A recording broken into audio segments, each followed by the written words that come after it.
under the Mental Health Act, they can be made to take treatment. Treatment that may well then mean that they don't want to take the action under their existing declaration under the TIA. Has the noble lady, the Minister, considered how the new Mental Health Act relates to this situation? I think, my Lords, that this issue exemplifies that the committee of this House is actually trying to do a white paper or consultation function. The problem that I have outlined and that Mr Rutkin outlined stems, I believe, from the different philosophy under each of these pieces of legislation. The Terminally Ill Adults Bill is all about personal autonomy, but the Mental Health Act is about treatment of illness, prevention of harm and preservation of life. This bill is the state enabling and enhancing autonomy to take your own life. But the Mental Health Act is the state taking away some of your autonomy in order to preserve your life and prevent you taking your life. So the guiding principle in the new Mental Health Act is, of course, one of the guiding principles is about enhancing choice and autonomy, precisely because the Mental Health Act powers take away some of an individual's autonomy, even when they still have capacity. So no wonder if we've got different philosophical bases under two pieces of legislation that there is not the crystal clarity that Mr Rutkin outlined to us for him and other clinicians.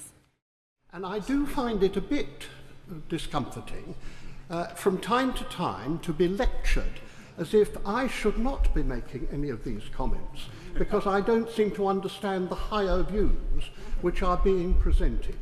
All I'm trying to do is, after being a Member of Parliament for 40 years and knowing what goes on in families in terrible circumstances, I want to protect people.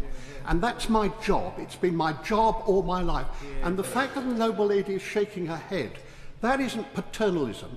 That's the role of leadership in any circumstances. And it's what decent people do. And above all, it's what kindness demands. I'd like to ask the noble and learned Lord a few questions. How does the noble and learned Lord specifically seek to protect those who are in care homes or who may be vulnerable? Secondly, how will this bill protect those individuals who've had previous suicide ideation? And where does this bill actually seek to understand the intersection between those with suicide ideation and those who then have a terminal diagnosis, to actually understand whether this is a genuine settled wish? And my final question is how, through this bill, we're able to offer protection to those who have a previous history of self-harm. In putting forward this bill, I put forward the bill on the basis that choice is the key thing. Your financial position might be an element in what makes you reach a decision. And the way that the safeguards are put in the bill is what they are trying to do is to ensure that it's your decision freely made. I am slightly incredulous of this. I'm just going to make sure I am understanding him correctly. He's talking about, and we heard, I think, from the noble lady Baroness Jailer about someone's autonomy. If you're in a financial position where you feel that you are unable to live properly because you have no money, and as a result of that, you decide you want to end your life, that isn't a freely reached decision. That is being done because of your circumstances. Is he really saying that poor people are going to... He's okay with poor people ending their lives with the assistance of others because they're poor? Because that is what it sounds like. And all we're talking about with these amendments is putting provisions to make sure that isn't the case. That's not paternalistic, that is protecting people. And exactly as my noble friend Lord Deben said, that is what we should be doing in this House.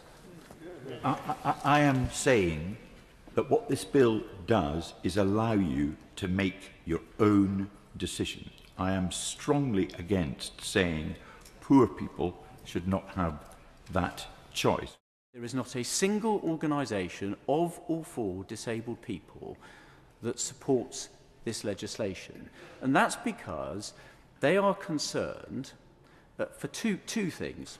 they're concerned, as my noble friend Lord Chinquin said, that because so many disabled people are made to feel that they're a burden, or have, because of the costs of their disability, financial pressures, housing pressures, pressures that others don't have, that they will feel forced into seeking an assisted suicide, when that isn't really what they want. That's one reason they're concerned.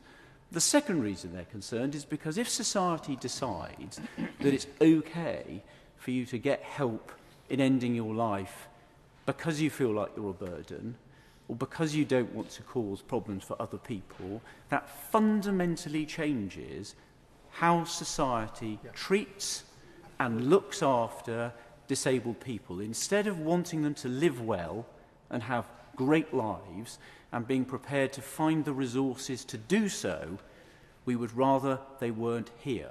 That is the message that they're getting.